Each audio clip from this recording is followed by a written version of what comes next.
Do you have the courage to live authentically? Do you ever feel that you're performing, that you're living a life in your daily routines based on what others are expecting of you?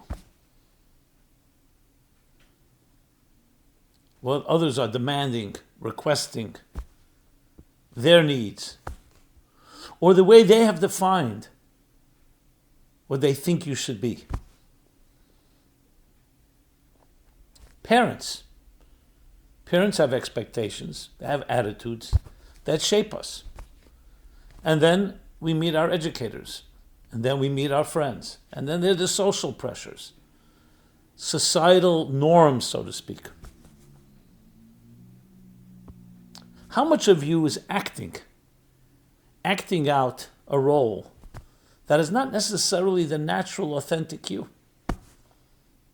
Furthermore, you may not even know the difference because you've been doing it so long. You can assume an identity and a personality that maybe is not what you naturally would have become.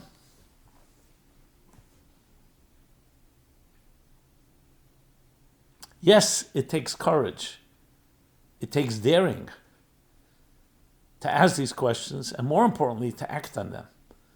Because you may end up finding out that the real you is undercover, is in hiding, has never been truly acknowledged, validated, nurtured, definitely not encouraged. That's what we'll be addressing. How to move from the performance to the real you. So please join me. Do you have the courage to live authentically?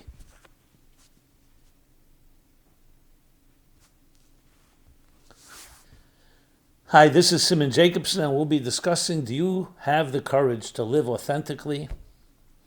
This program is dedicated in honor of Erwin Rubin, with gratitude and warm wishes on his birthday. Do you ever feel that you're performing, that your life is some form of a performance, living up to the demands, the needs, the expectations of others,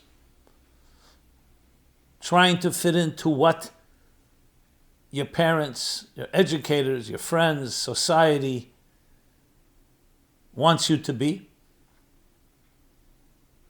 Yes, this also includes conformity. And have you ever wondered how far is that performance from the real you?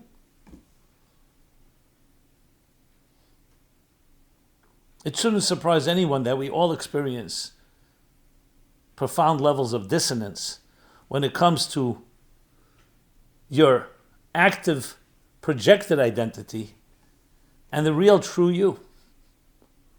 It shouldn't be a surprise that some people have their little secret lives where they actually play out what they think is the real them. For some, as I've heard from many people I've spoken to, that's a very ugly side to them, often connected to their sexuality and things that they keep in the shadows, in the dark little corners. That's the real me, I remember someone telling me, more than one person. But I can't ever show that to anyone. It's so humiliating, so embarrassing, too vulnerable. Vulnerable, an important word here. We don't want to be vulnerable. We don't want to be exposed. And often that exposure in our minds can be very, very negative. If people really knew who I was, ever ask yourself that? So we put on different faces and we have different masks for different people we meet. And if you just stop to think about it, you'll see it. Every day, when you meet different individuals, based on your experience with them, there'll be the smiling face, there'll be the tolerant face, there'll be the face that you have to hide what you really feel about that other person.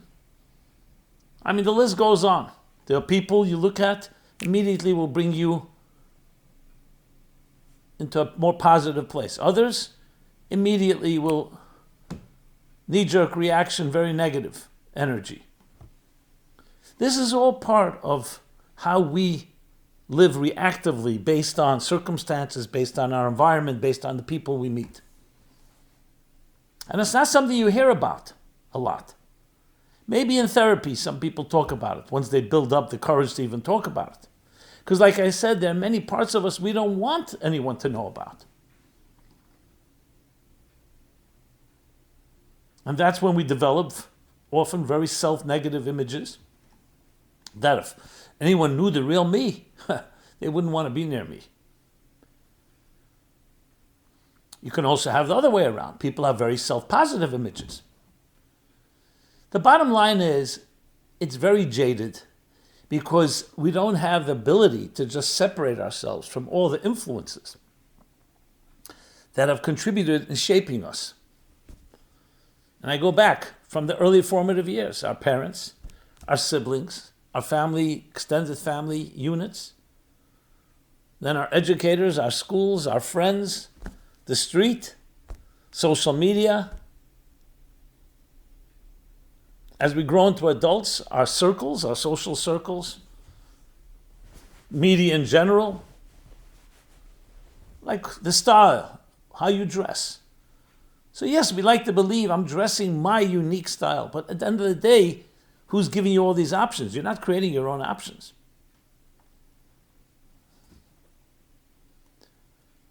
And even if we do to some extent on an external level, but psychologically and emotionally, are we truly free? Those are all the challenging questions. Now the good news. The good news is you have a unique identity. Some of it may already be exposed. Some of it already may be expressing itself in some way. But very often a lot of it, if not most of it, is undercover. Precisely because we've been trained to please. We've been trained to accommodate, which is beautiful. You don't want to be confrontational and aggressive and always be contrarian. But you also want to be yourself. So how do you preserve the authenticity and the integrity while also getting along with others? Very often when people discover actually their own inner voice, after years that it may have been suppressed or criticized or invalidated, they will break out and become very abrasive. I remember, again, many times people telling me, 30 years I've been silenced, now's my time. And their voice is upsetting and disturbing many people around them, and they do it quite deliberately or even not so deliberately, but essentially now's my time. You kept me in prison for so long, now I'm free.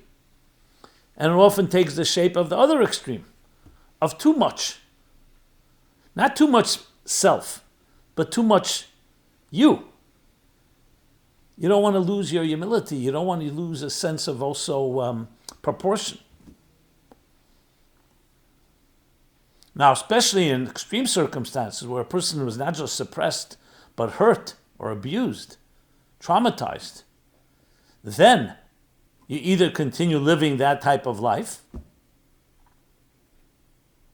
which can be a life of really continuing to keep quiet, denial, minimizing, fear, a life of fear, or you have a life of flight, just running away, often to the other extreme, like running from a burning building, or fight, or you're fighting. You're fighting those adversarial forces or those forces that have kept you trapped. But what's lacking is the calm. Can you find a calm, a new calm with your newfound, I should say newly discovered identity? So let's now break this down into parts, depending on where you are in your life. If you're in a place where you feel, yes, you're performing, you're acting, you're playing out a role that others are expecting of you to some extent, and you're very comfortable there, because it could be years where you've even been successful. Now, they called Shirley Temple syndrome. She was an actress that from the youngest age, her parents, whether they forced her or almost forced her, but they basically groomed her to be an actress. So she was always on stage from the youngest age. And her whole life was being on stage. What happens is you become an actor or actress acting out a role that was written for you. You may do it brilliantly. You may do it in a way that nobody can even tell it's acting. That's a great actor. But is it reflected the true you? Well, some will say that's become the you, the actor. And you can, like a chameleon, assume different roles and different personalities. But what really happens to the real you that had you not been an actor? Well, some cynics say that everybody's an actor. All of life is an act. Everybody is somewhat faking it. But it's not fake. You fake it till you make it, as they say. That's become who you are. Well, that's all based on essentially our own efforts without any model, without any template to look at. But when you do have a model and a template, if you have a blueprint of what consists of a healthy human being, and then you can look at that and say, oh, that's healthy love. That's healthy attraction. That's healthy repulsion. Then you can work towards something instead of just following your own whims or the whims of others. So it all depends where you are in your life. If you're at a place where you feel very strongly that you are acting out, meaning acting according to other people's expectations, the time has come to start reclaiming your true identity. How do you do that? The first and foremost thing, you need to study, yes, the spiritual template of what means a human being. Some of you may be familiar with the Omer book that I did, where I laid out, based on mystical Kabbalistic teachings, we'll call it the spiritual genome, the genome of human emotions. The 7 building blocks on the spectrum of all human emotions. Love, discipline. You can say a flow and restraint. Balance, harmony, compassion. That's the third. The chesed, gvura, teferet in the Hebrew. The fourth is determination, ambition, drive, netzach. Hoid is humility, yielding. Yesod means foundation, means bonding, connecting. And finally, malchut, dignity, majesty, a sense of dignity, of self-respect, of self-esteem. And these 7, of course, are interconnected. Each one has all other 7 within them. And you study them independently, objectively, just like you would look at an X-ray of a healthy human body. What does a healthy skeleton look like? What do healthy lungs look like? And then you can juxtapose it of where you stand. So you have something outside of what others are expecting of you in love. Just to give a classic case study. Someone growing up in a home with the parents, mother or father or both, very demanding, and then love was defined by what you do for me. You love me, you'll do what I ask you to do. And children growing up in an environment like that, a child growing up in an environment like that, that's what they think love is. And the way there are consequences if you don't do what your father or mother asked you to do. So you begin to establish the idea, and it becomes formed and etched into your psyche, that that's love. It makes no difference. Your voice doesn't matter. It's not reciprocal necessarily. So often a person like that will get stuck in a relationship where they're just pleasing the other. They feel that's love. sacrifice. Now, there's truth to that. There is sacrifice in love, but love that is only that way, where one person is completely subjugated to another, is a form of slavery, actually. It works for the person who's on the receiving end, but not the person that is, meaning the person who's manipulating or abusing. Because a narcissist then demands all the time, and you think love means that you need to constantly be giving and serving. So what is your map, your x-ray for love is what you saw. And obviously it'll spill over and carry over into your adult life, into your relationships until you stop it. And you say, 1 second. And I've seen this happen. People say, wow, I never saw it done a different way. They suddenly see a couple who communicate very differently, and their love is give and take and much more reciprocal. They say, wow, I didn't know that exists. I don't mean to be over-exaggerating the point. So how do you get to that? Either by just your own epiphanies, your own life experiences, and you realize that which shaped you is not necessarily the absolute monopoly on truth in love. And the same thing with the other emotions. Or you hit a place where you get really hurt and you realize you have to do something. Or you study and you read. That's part of what reading is. You read stories of other people's lives. You read spiritual teachings that talk about what this blueprint, what this template really looks like. What does this model look like of healthy love? And the same thing with healthy discipline and balance and drive and ambition and all the others that we spoke about, that I mentioned. And it's actually incumbent upon you to do that. That's what's called growing up. Being open to the fact that the way you see your life, and the way you see the different ways you act out are not necessarily etched in stone as being the divine 10 Commandments.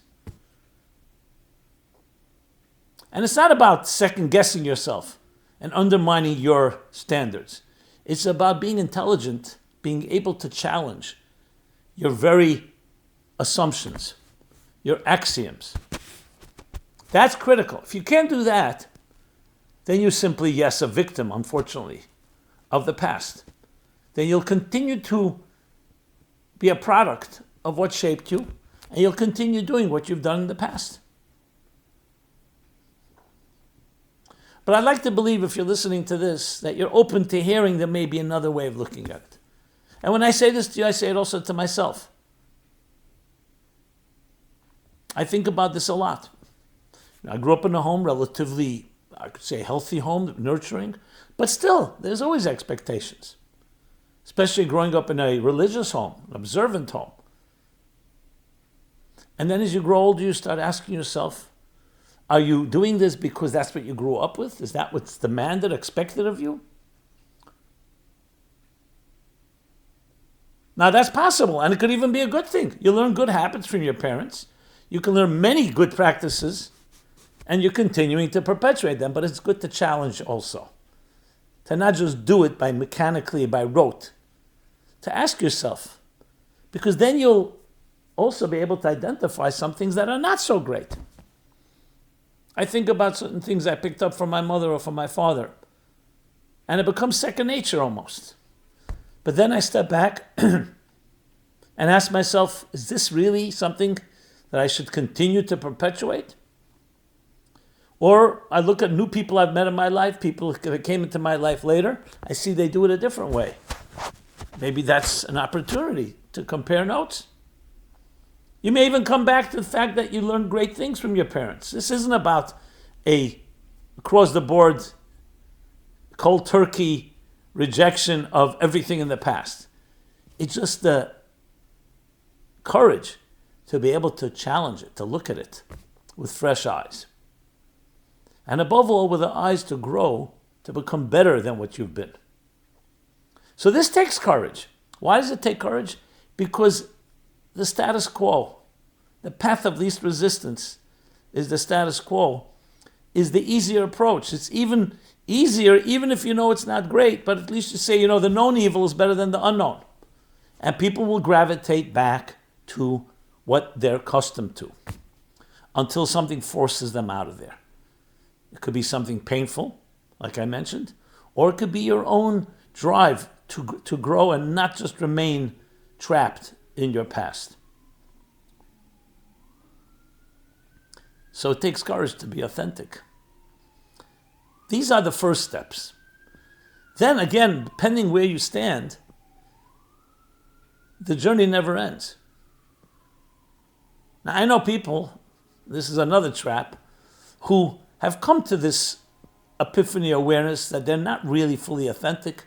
A lot of what they do is based on past traumas, past pain, past expectations, where they feel they succeeded, where they shined, instead of it really being themselves.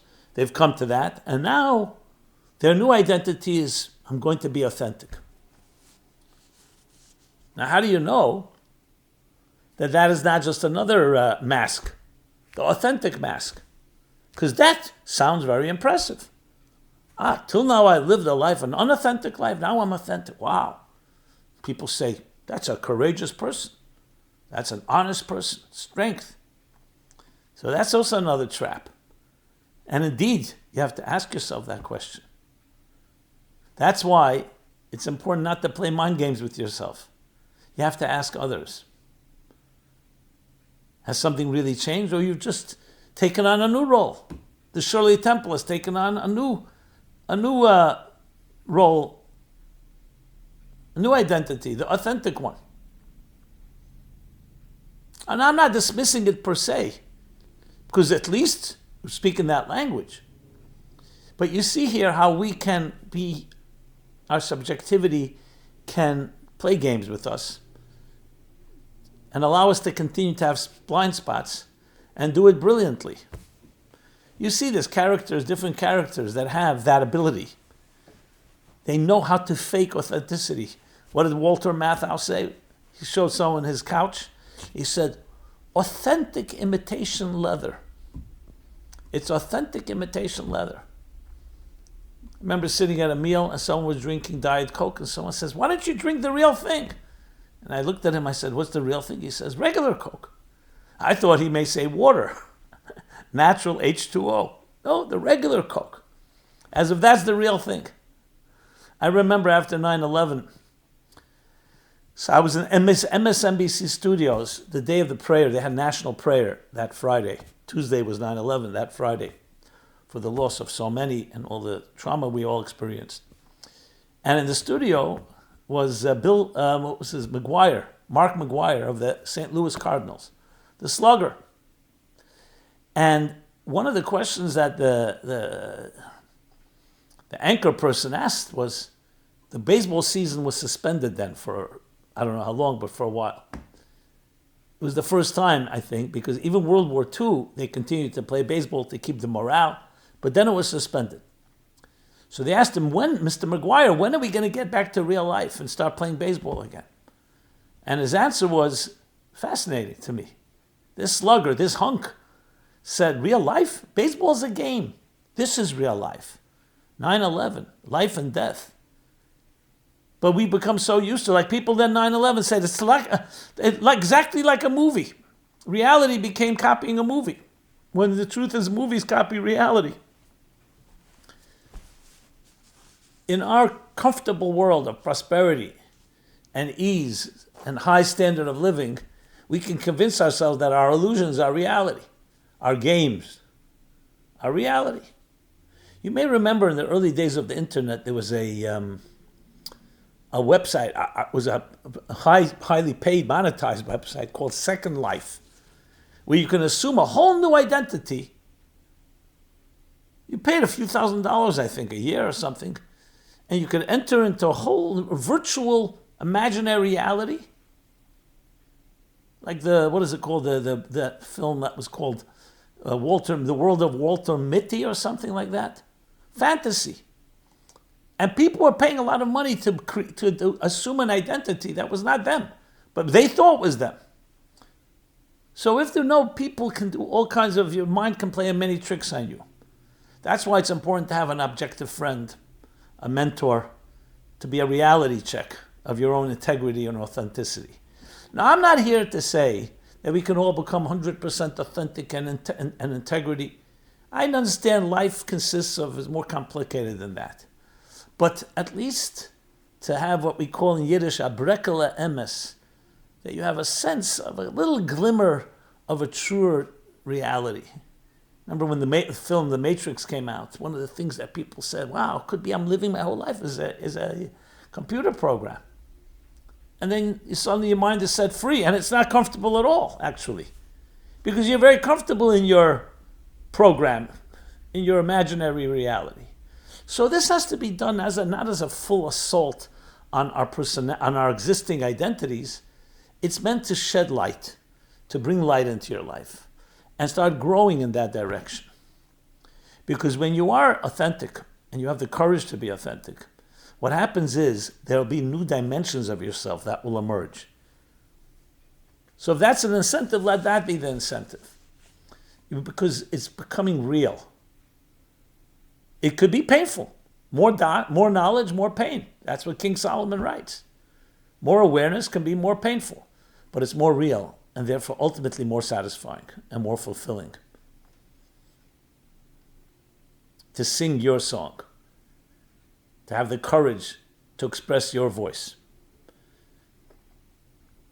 And one of the ways to do it, in addition to what I've said, is finding people, like-minded, kindred spirits, that are committed and dedicated to that type of life.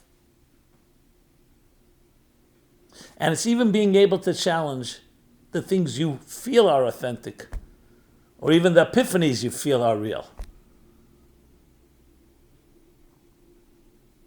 And above all, it's all connected to building your morale, building your self-confidence. It's not a demoralizing experience. Becoming more real, becoming more authentic is becoming more of yourself. And yes, at the same time, it's more humble, because more of yourself means more of a reality greater than yourself. Because at the end of the day, the actor within you, the performer, is not living up to the full potential, is not living up to the reality of your indispensable contribution to life. It's living up to the script, the narrative that has been written for you, or that you think has been written for you. This allows you to get out of that script, to get out of the expected, to write your own next chapter in life. Yes, your own. Not just what others have written or others are expecting of you. This topic is vital for any type of self-awareness and growth, and the journey that is so exhilarating, especially because it's unknown. Because when you enter this zone, precisely because it's not coordinates that you're so accustomed to, it can be it can be frightening in a way. That's why it takes courage. But it's like going to a new place, traveling to a new country, treading a new path. Of course, there's an unknown, and unknowns are more difficult than the knowns. Because a known path, the road more traveled upon, it's already proven. The road less traveled is not. But that has made all the difference, as Robert Frost writes. So my dear friends, I invite you, not I invite you, but I invite you that together, let us embark on a new journey going forward. Your journey. Something that's not quite predictable based on yesterday's and the day before's routines. Again, this doesn't mean you have to completely let go, but you have to be ready to let go. And do so piecemeal, step by step. So it's not completely divesting, completely letting go of the past, but it's opening up new channels, new opportunities, joining a new class, reading a new book, entertaining a new idea, allowing your mind and your emotions to be challenged. Yes, challenged by something that you may not be comfortable with, something that may be very contrary to the way you look at things. Obviously, all within the normal parameters. Not talking about doing anything, God forbid, destructive or crossing lines that are obscene or decadent or hedonistic. We're talking about opening up new channels, new horizons, new heavens. Yes, that indeed is quite an exciting venture. It's like traveling to a new country, traveling to new space, to new time.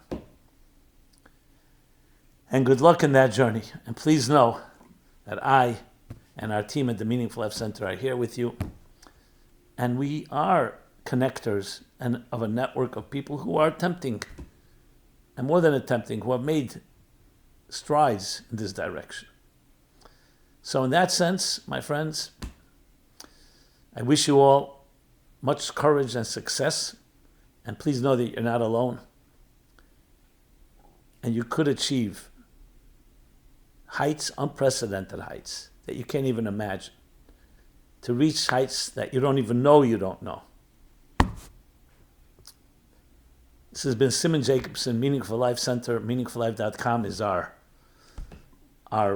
home online, where you can find a wide array of materials, resources, life skills, video, audio, text, you name it. We have AI today, simonjacobson.ai. You can ask anything and access this rich inventory.